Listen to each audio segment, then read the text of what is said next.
Este programa tem o apoio cultural Copenhagen e Lua Music.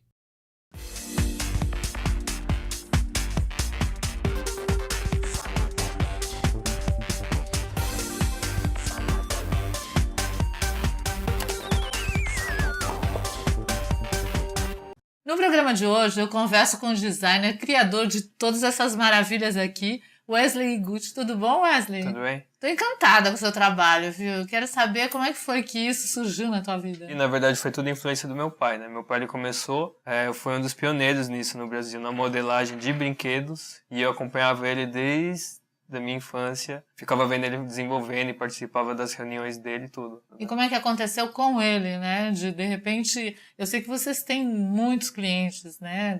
Praticamente vocês comandam o mercado, Sim. É isso? Na verdade, assim, o meu pai ele é do Paraná.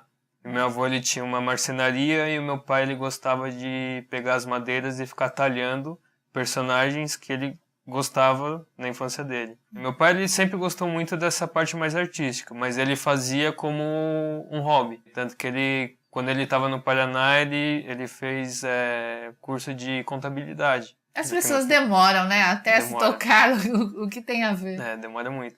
Aí eles decidiram vir para São Paulo, só que meu pai veio na frente. E ele foi convidado para participar de uma exposição no MASP. Que era Mas ele já veio procurando isso, que era o que ele queria seguir, ou aconteceu? Não, pelo que ele me fala, foi naturalmente. Uhum. Começou, acho que o dom dele, assim, o pessoal foi percebendo. Ele fazia por hobby umas modelagens. Uhum. E ele era o único que nessa exposição fazia isso. A TV foi lá e filmou. Na reportagem ele acabou sobressaindo sobre os outros. Justamente nesse dia, um diretor, acho que da Maurício de Souza, estava visitando lá, gostou do trabalho, aí ele começou a desenvolver os bonecos do Maurício de Souza. Então, o primeiro contrato de trabalho, digamos assim, foi com o Maurício de Souza? Eu digo que o Maurício de Souza que pegou e assim, abriu portas para ele. Agora, o primeiro não foi. Teve uma empresa que meu pai ele começou a fazer a aerografia. Ele fazia a arte do catálogo. Esse cliente dele perguntou se ele conseguiria desenvolver a modelagem. Ele falou que acreditava que conseguiria, né, fazer. Porque uma coisa é você fazer o desenho, outra coisa é você fazer a coisa em... Como é que eu decidi? Em 3D? Em 3D, né? O mercado era praticamente copiado tudo de fora.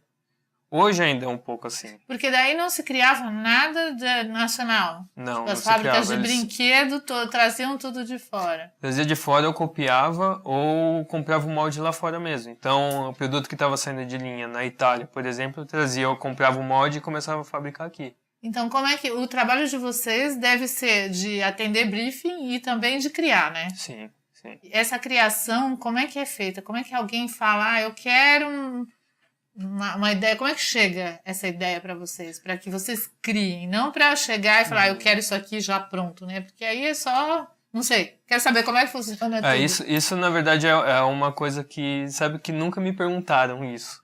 Porque tem coisas que já chegam mastigadas, já chega criado o personagem ou um produto, o que for. Porque assim, eu não desenvolvo somente bonecos. O meu pai acabou criando o nome nesse mercado na parte de brinquedos. Eu não faço somente design para brinquedo, assim, para criança. Eu faço para o mercado publicitário também. E o que tipo de coisa você faz para o mercado publicitário? Produto que vai ser lançado, você faz ele? Sim, tem design. De vez em quando o mercado precisa de um protótipo para experimentar o produto, como vai ficar. A visão. Ou, apresentar para o cliente, porque é diferente você mostrar um desenho, uma imagem em 3D virtual ou uma peça física.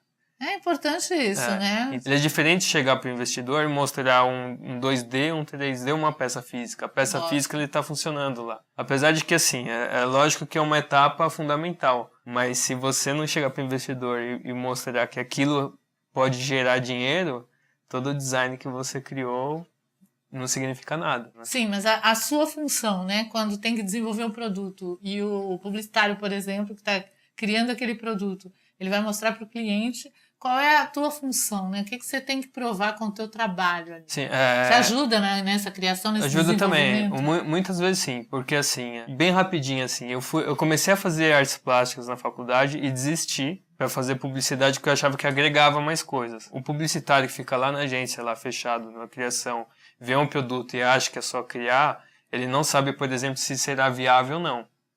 entendeu? Então tem coisas que chegam no design feito e parece a coisa mais bonita, mas ele não é viável. Lá fora eles investem muito em pesquisa e desenvolvimento, aqui não.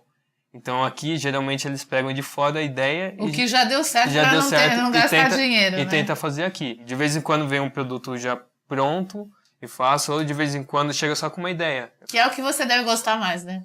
Acho que assim, eu nunca peguei um projeto que fosse assim, total liberdade. Então, assim, tem coisa que eu desenvolvo de um conceito só. Uma coisa bem comum é mascote. Mascote de uma empresa. Então, o símbolo de alguma empresa, assim, aí ele tem que ver.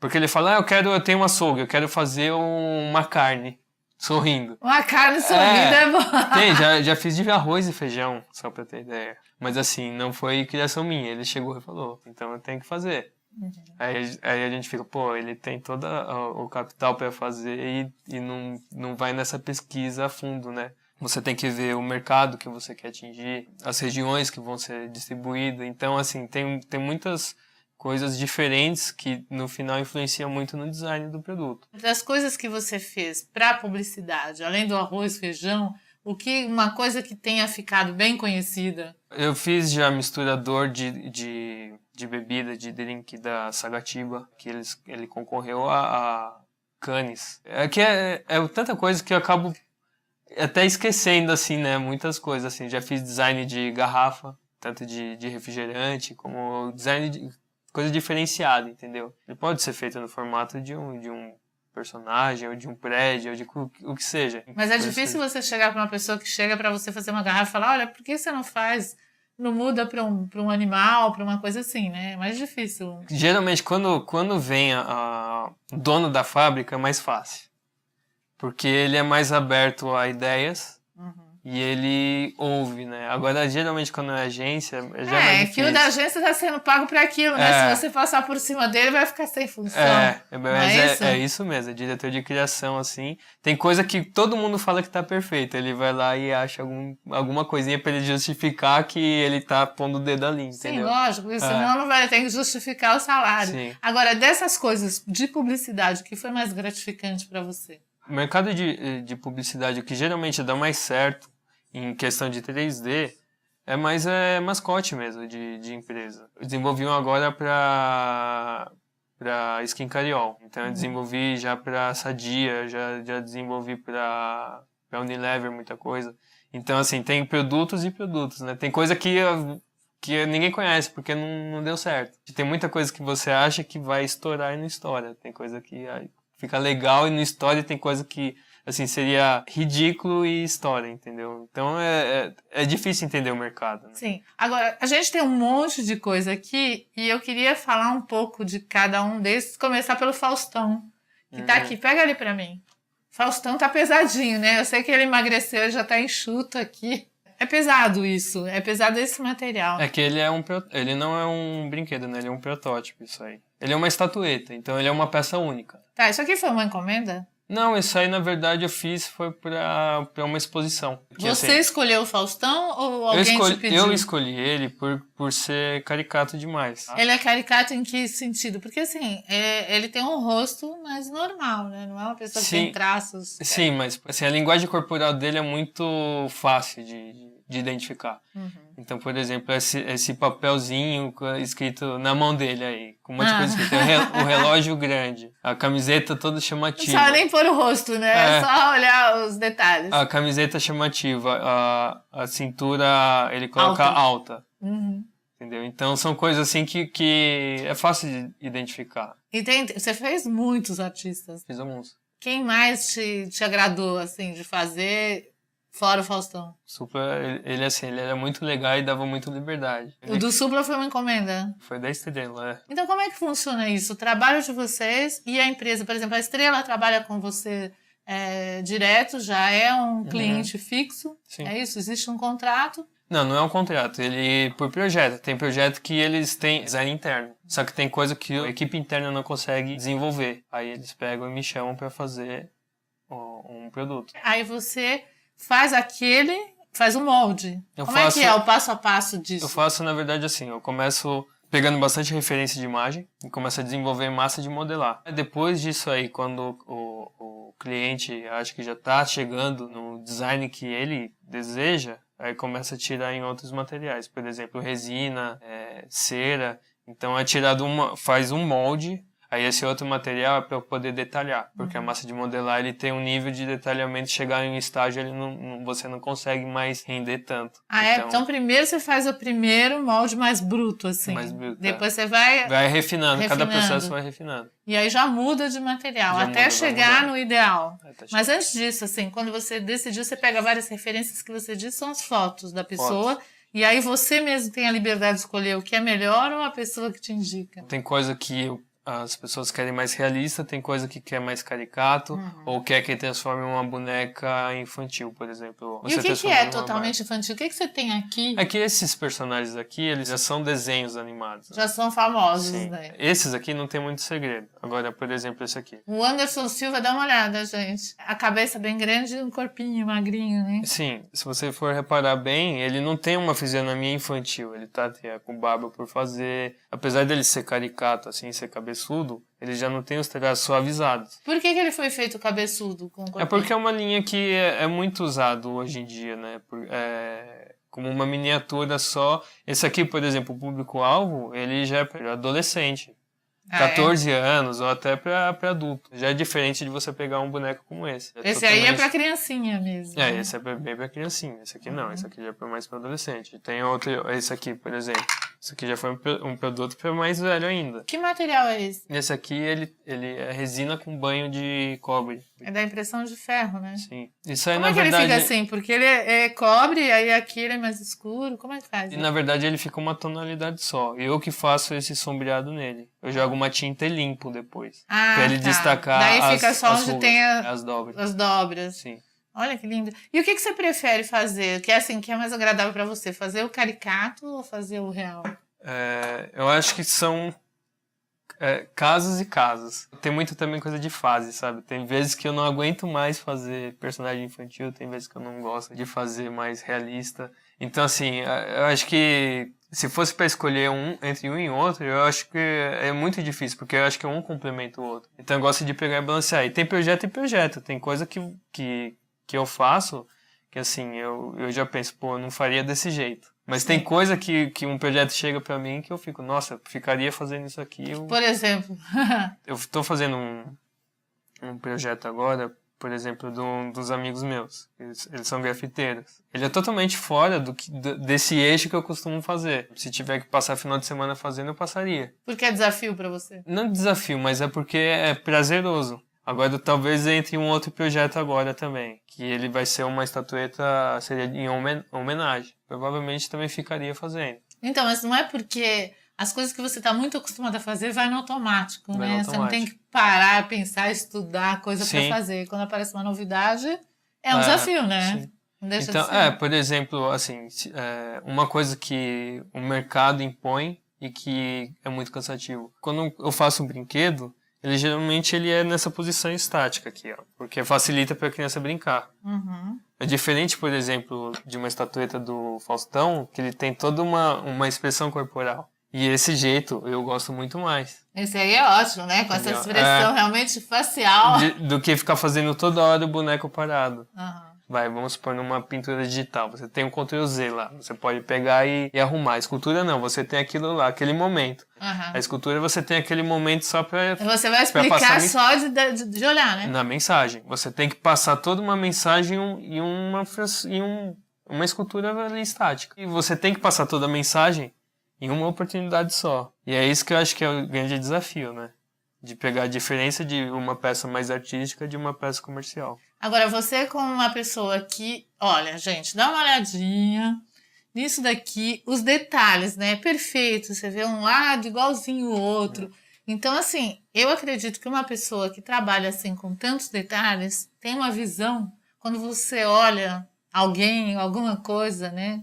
É muito diferente de um ser humano normal, como eu, por exemplo, que olho geral. Então, a tua visão, como é que é quando você sempre olha para as coisas e pessoas imaginando ela numa estátua, numa imagem assim, criada? Acho que depende do trabalho que eu estiver desenvolvendo no momento. Eu vejo muito as coisas como formas. Por exemplo, isso aqui, a pessoa vai lá e fala, isso é a boca dele aqui, o olho dele aqui, assim, tal. Eu não vejo isso, a orelha dele aqui, tal. Eu não vejo assim, eu vejo aqui como, por exemplo, uma gota. O formato de uma gota aqui, ó. Entendeu? Então eu vou vendo por formas aqui. O pessoal olha aqui e já fala, é uma cabeça. Não, eu enxergo um oval aqui, ó. Então o formato dele. Isso sempre foi assim ou você foi se educando? Porque assim, você foi instintivamente, né? Conforme você contou aí que você estava me falando que você foi olhando as coisas, pegando a massinha do seu pai e de repente você estava criando. Eu acho que foi muito da observação, né? Mas eu cheguei a fazer, assim, no curso de desenho é ensinado isso. E o 2D e o 3D tem muita coisa que é muito semelhante. Um depende muito do outro. Tem coisa que o 2D soluciona no 3D e no 3D soluciona um 2D. Tem personagens que o pessoal cria e quando desenvolve uma escultura, muda todo o personagem no 2D. Depende muito de cada situação. Se eu estiver modelando um artista, por exemplo, eu tiver que fazer um super-herói, além de referência, se a pessoa estiver assim na fila do banco, assim, tá fazendo força, eu reparo como que tá a anatomia dele com o braço em tal posição. A sala que eu trabalho, ele tem uma porta de vidro. Então tem vezes que eu tô pensando, imagina uma posição e não consigo desenvolver. Eu faço a pose olhando para a porta de vidro e vou modelando ao mesmo tempo. Então, que coisa. Eu vou sempre usando como referência. Agora, você falando do seu estúdio, eu lembrei que você falou para mim que, né, que não dá para ir, muitas vezes você pode ir no seu estúdio, mas que não dá para ver a criação, não dá para ver o desenvolvimento, porque é sigiloso, a maior parte dos produtos que você faz, né? Como é que funciona isso? Na sala que eu desenvolvo, não tem como. Tem clientes que pegam, eles fazem um contrato de sigilo. Tem coisas que eu desenvolvo que nem minha família sabe direito. Vai saber depois que eu tô terminando. E é aí que de vez em quando surge um ou outro trabalho que o pessoal acaba sendo esse motivo de confiança por sempre ter feito assim, né? Agora, eu sei que você está desenvolveu um trabalho com a imagem do Senna. Sim, na verdade foi meu pai. Como é que é essa encomenda? Como funciona? Então, logo que ele morreu, o meu pai gostava muito e minha irmã também. Então, meu pai começou a desenvolver uma escultura e acabou virando um produto comercial. Então ele chegou a exportar a estatueta em bronze. Mas virou comercial porque ele fez, mostrou e se interessaram. Não é que alguém chegou pedindo para fazer, partiu dele. Meu pai, na verdade, ele chegou a conhecer o Senna meses antes de morrer. Ele estava desenvolvendo, aí quando morreu até ficou pensando assim, se deveria ou não prosseguir. Foi natural, assim, tanto que a mãe dele que aprovou mesmo a escultura. Aí na época foram exportados 200 peças para o Japão. E aí como é que funciona isso? Porque foi uma criação do seu pai, mas com a imagem do outro que falecido, inclusive. Sim. Como é que funciona essa negociação? Eles têm o direito à imagem. O meu trabalho é desenvolver uma modelagem que serve de matriz para a fábrica produzir em série. Quem ganha é a fábrica.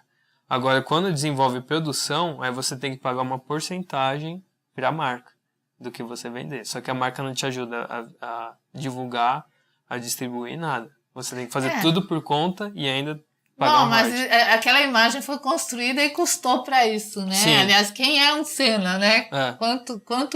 Quanto custou ser um Senna, né? Sim. Mas custou até a vida dele, né? Mas assim, não adianta, isso é experiência própria, assim, não adianta você ter uma marca, um personagem forte se você não tiver a distribuição. Você morre com o produto na mão. Entendeu? E então, como é que se faz essa distribuição? É porque assim, primeiro de tudo, não adianta você ter uma ideia fabulosa que você acha que é se o mercado não quer. Pode fazer um boneco de diamante. Fala, nossa, todo mundo vai querer uma coisa. Agora, a pessoa vai deixar de pagar a prestação do carro ou a compra da semana para comprar o seu produto, que é um souvenir. Tem que ver o quanto aquilo representa para a pessoa. Então, né? assim, por isso que para brinquedo é mais fácil, porque a criança tá lá e o pai fica lá emocionado e compra para a criança brincar. Então, o público mais fácil, no seu caso, no trabalho de vocês, é o infantil. Né? Assim, o mercado mudou muito, né? E essa coisa agora de criança hoje em dia, 6 anos, 5 anos, já não quer mais brinquedo, quer um iPad. O único que pede, que quer um brinquedo, são crianças que ainda não têm uma opinião formada, assim. Então ele vai lá e compra um brinquedo que ele viu um personagem na TV que ele gostou e vai pegar um brinquedo para ficar lá mordendo. Sim. Então o mercado vai se reinventando, né? Daí tem que achar novas soluções. Né? Então, por exemplo, faz um produto que é mais para o mercado um público mais velho, aí você tem que sempre agregar utilidade. Que aí sim a pessoa compra. Porque se não for útil a alguma coisa, por que vai comprar? Agora, aqui nós estamos com o Louro José, que até fala, viu, gente? Então, como é que foi isso daqui?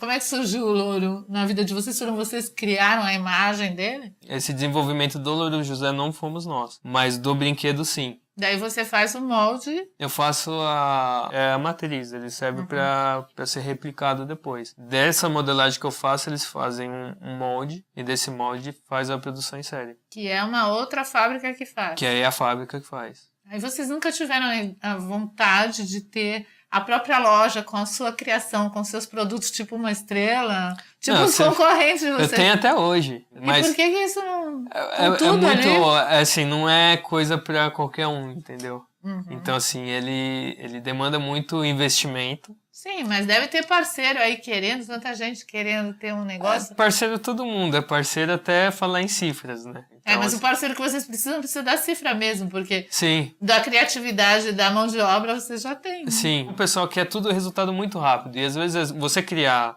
não adianta você pegar e lançar um produto só, esperar que aquilo lá vai ser rentável para você começar a desenvolver outros. Você tem que desenvolver uma linha inteira. Sim, uma linha inteira. Entendeu? Porque se fizer um só, você vai atingir um público, se não der certo, morreu tudo. E quem tá colocando dinheiro quer retorno logo. Entendeu? Então, assim, falta gente para apostar, assim. Eu sei que a Globo, a Estrela e muitas agências de publicidade são seus clientes, né? Uhum. Mas quem podem ser, além dos que já são, que tipo de cliente? Aquele que quer fazer desde pro filho, eu quero um bonequinho do meu filho. É um cliente? Eu não escolho o cliente. Então, assim, eu acho que todo trabalho tem o meu preço. Eu vou passar. Se ele estiver disposto a pegar e pagar esse preço, eu faço. Então não tenho essa coisa de diferenciar. A pessoa, tanto a Globo, Sim. que te contratou para fazer isso, né? Para daí eles venderem série, que eu acredito que deve vender muito, né? Como uma pessoa pode falar, olha, eu quero fazer a imagem do meu filho. Custa a mesma coisa, é isso? Custa, geralmente, porque os materiais e o processo são todos iguais. Eu fiz, há uns 2 anos atrás, uma escultura para topo de bolo de casamento. Só que aí o pessoal vai lá, tem uns casos ou outros que o pessoal fala assim, pô, mas eu gostei da qualidade do seu trabalho. Só que a qualidade do meu trabalho demanda tanto tempo diferente, o material é diferente, os processos são diferentes. Entendeu? Por exemplo, assim, a pessoa fala assim, vai lá, pede, eu quero um boneco do meu filho, sabe aquele do Anderson Silva que você fez? Eu quero o do meu marido. Uhum. Aí eu passo o preço de todo o desenvolvimento e falo, mas na loja, como que o Anderson Silva é R$50? R$50 porque é produzido em série. Isso é importante explicar, né? Que a pessoa realmente, como é que eu pago o Anderson Silva e o meu, que não sou nem estrela, né? Vai custar. Vai custar isso. Vai custar mais, pois é. Então, o processo que eu uso é o mesmo. Então, é muito difícil um preço ficar diferente para pessoa física ou jurídica, vamos dizer assim. E quanto custa, mais ou menos? Se a pessoa quer fazer um bonequinho, sei lá, uma coisa assim.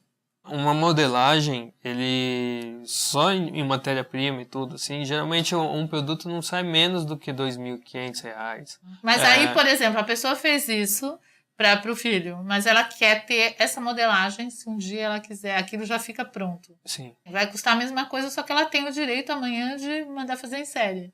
Então, porque, por exemplo, uma modelagem assim, vamos supor que saia R$7.000, R$8.000, a pessoa fala...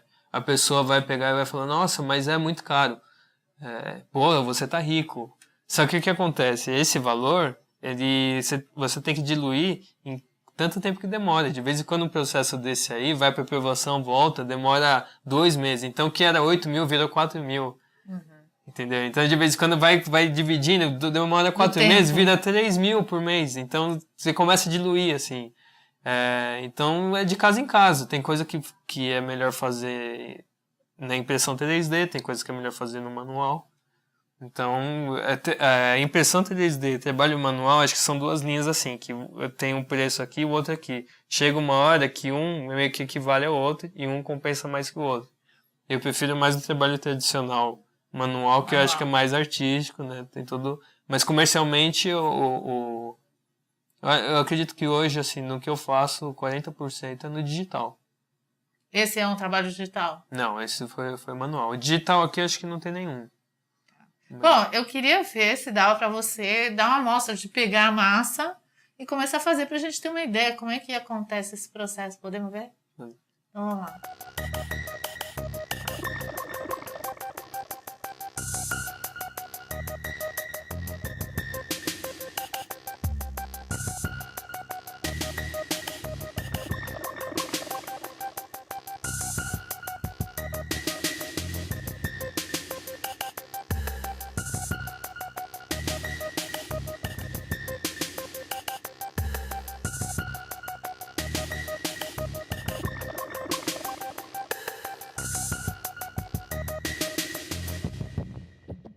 Então, essa aqui é a primeira etapa do processo, é só um esboço que depois vai refinando cada vez mais, detalhando.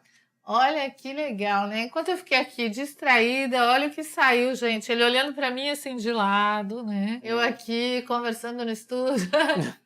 Mas muito legal. Quanto tempo levamos? Acho que aí mais ou menos 45 minutos, por aí. Muito bom, obrigada, Obrigado. viu? Bárbaro. Parabéns pelo seu trabalho, que é maravilhoso, um talento esplêndido. Obrigado. E fiquei muito feliz que você veio aqui mostrar pra gente como se faz, né? Como acontece tudo isso que todo mundo vê ali na loja, não tem noção. Qual é o processo, o passo a passo e tal. Parabéns mesmo, são tudo muito lindo. Obrigado. E eu queria que você passasse um contato, né, para as pessoas, para quem quer encomendar, seja para sua empresa, seja para você mesmo, para o seu filho, não é? A gente tem um site que é www.iguti, né? iguti.com.br ou pelo telefone 3209-9246, aqui em São Paulo. Legal. Olha, gente, são lindas as coisas, uma perfeição. Agora eu tenho um presente para você da Copenhagen. Obrigado. Copenhagen.com.br, os melhores chocolates. Esses aqui são novidade, né? Que, aliás, são novidade, mas já tá aí, já tem nas lojas. Eu acho que você já deve até ter ido lá. Se não foi, corre para uma loja para experimentar. Isso aqui é a inhabenta, que você está acostumada, só que agora tem a inhabenta com marshmallow tradicional, só que com recheio de frutas vermelhas, né? Com geleia de frutas vermelhas. E a outra que já vem com marshmallow com frutas vermelhas e recheio de frutas vermelhas. Isso aqui é para você. Obrigado. Muito obrigada. Beijão para você. Sucesso cada vez mais. Obrigado. Tá? Realmente. E beijão para você. Este programa tem o apoio cultural Copenhagen e Lua Music.